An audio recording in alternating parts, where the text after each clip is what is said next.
Les points de vue sur l'actualité, c'est maintenant sur Europe 1. La revue de presse de Natacha Polony. Bonjour Natacha. Bonjour Bruce, bonjour Julie et bonjour à tous. Ce matin, en une de vos journaux, des jeunes gens sacrifient au grand rituel et la presse ressort ses marronniers. Le journal de Saône-et-Loire, des candidats surprenants au bac.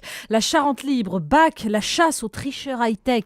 Le Parisien aujourd'hui en France, 2,3 millions d'élèves en vacances avant l'heure. Le Figaro, bac, baisse préoccupante du niveau scolaire. Alors il y a bien sûr quelques autres sujets ce matin. Libération, Iran, l'espoir. Vos journaux s'interrogent sur ce candidat réformiste mais soumis au guide suprême Ali Khamenei. Le Monde, G8, cybersurveillance, libre-échange, Obama face aux Européens. Enfin, Marianne lance à sa une enquête et un scoop. L'enquête, c'est l'enterrement par Jérôme Cahuzac, ministre du Budget, du scandale de l'évasion fiscale organisé par la banque HSBC, où son frère occupe un poste éminent. Le scoop, ce sont les derniers carnets secrets remis au journaliste Frédéric Ploquin par Yves Bertrand, ex-patron des RG, décédé le 3 juin dernier, où l'on parle de la Corse, du terrorisme, de Jean-Marie Le Pen et de l'affaire Elf. Donc on repasse le bac dans la presse ce matin. Ah oui, on se dit chaque année que le sujet a été épuisé et pourtant tous les ans, ça repart. Donc cette année, Libération propose quelques questions cruciales. Avec la filière S, toutes les portes s'ouvrent uniquement si on a une mention bien ou très bien. Les notes sont à géométrie variable ? Pas tant que ça. L'examen est-il réduit au bachotage ? Oui, dit un expert. Mais on serait tenté de répondre que si une fois dans leur vie, des élèves apprennent à fond leurs cours, c'est déjà pas si mal. Le Figaro, lui, revient sur la baisse du niveau enfin reconnu par ces experts de l'éducation nationale qui parlaient de fantasmes il y a encore quelques années, et notamment sur ce bac S qui n'attire que parce qu'il est réputé ouvrir toutes les portes, même et surtout aux non-scientifiques. En mathématiques, la France a chuté de 14 points dans les classements internationaux entre 2003 et 2009. Et le classement 2012, qui sortira en décembre 2013, s'annonce encore plus mauvais. Bon, pour compléter, on peut aller lire sur l'excellent site Scolet, spécialisé sur l'éducation, une analyse d'un professeur de mathématiques de l'université d'Aix-Marseille, Pierre Arnoux, qui explique comment les réformes du lycée et de l'université mises en place depuis 1995 ont contribué à détourner les élèves des sciences. Baccalauréat vidé de sa substance et accentuant son caractère de ségrégation sociale, élèves d'université démotivés, ne sachant pas travailler seuls, tout se conjugue pour que le grand raout du mois de juin ressemble à une farce à 1,5 milliard d'euros. La législative partielle de Villeneuve-sur-Lot est également très commentée. Oui, alors là, le titre du Parisien résume la situation. Encore une claque pour le PS. Dans Libération, on retrouve les mots habituels, un réflexe populiste et cette idée que non, le vote FN ne serait pas un vote d'adhésion, on se rassure comme on peut. Dans la Nouvelle République, Denis Domain prévoit l'élection du candidat UMP par la mécanique des reports républicains.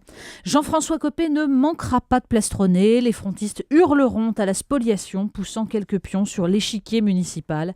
Le chaos en terre radicale où les pruneaux vont fuser. La vengeance, dit-il, de Dark Vador ne fait que débuter. Elle se mange froid comme des gratons à l'ail.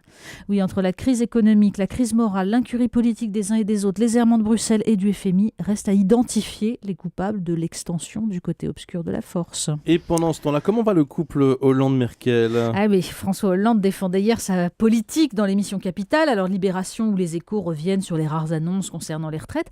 Mais ce matin, ce qu'il faut lire, c'est la chronique de Jean-Pierre Robin dans Le Figaro. Hollande et Merkel n'écoutent pas les mêmes musiques et cela s'entend. Oui, le chroniqueur remarque qu'Angela Merkel ira, comme tous les ans, assister à l'ouverture du festival de Bayreuth. Cette année, ce sera le vaisseau fantôme, titre originel, Der Fliegende Holländer, le Hollandais volant. L'histoire d'un capitaine hollandais maudit que le sort a condamné à errer sur les océans, à moins qu'une femme ne s'engage à l'aimer jusque dans la mort. Oui, on doute qu'Angela veuille mourir pour sauver le vaisseau France, mais Jean-Pierre Robin compare surtout cela avec les goûts du président français qui a fait d'Alex Baupin, sympathique chanteur de variété, son musicien préféré. Quelle que soit l'idée que l'on ait de la musique, écrit-il, il est en tout cas certain que dans le couple franco-allemand, la midinette n'est pas celle qu'on croit. Et puis un reportage dans Marianne qui vous a marqué. Oui, un reportage sur ces travailleurs que le droit européen autorise à détacher temporairement dans un pays, tout en maintenant le régime social du pays origine. C'est le fameux plombier polonais, ou plutôt l'esclave portugais, roumain ou espagnol. Aucune protection sociale, des conditions de travail absolument effroyables. Et pendant ce temps, des entreprises de BTP françaises qui ferment à l'appel. C'est beau l'Europe de la concurrence déloyale. Le clin d'œil du jour. Alors le Figaro Santé nous apprend qu'une enquête vient de déterminer pourquoi nous rapetissons avec l'âge. Oui, vous pas encore, Bruce, hein, mais ça viendra comme tout le monde. Ça a déjà commencé. Mais oui, Natacha. tassement des On est foutus. vertèbres, perte de densité osseuse. Oui. Alors sans surprise, hein, l'alimentation, l'activité physique, le tabac sont en jeu. Et les urbains perdent moins que les ruraux. Ah oui, et puis aussi le fait d'avoir fait des études limite la perte des centimètres. Mais ce sont des chercheurs chinois et américains qui ont fait l'étude, alors ils n'ont pas déterminé si ça marchait avec un baccalauréat bradé. Merci beaucoup, Natacha Polony.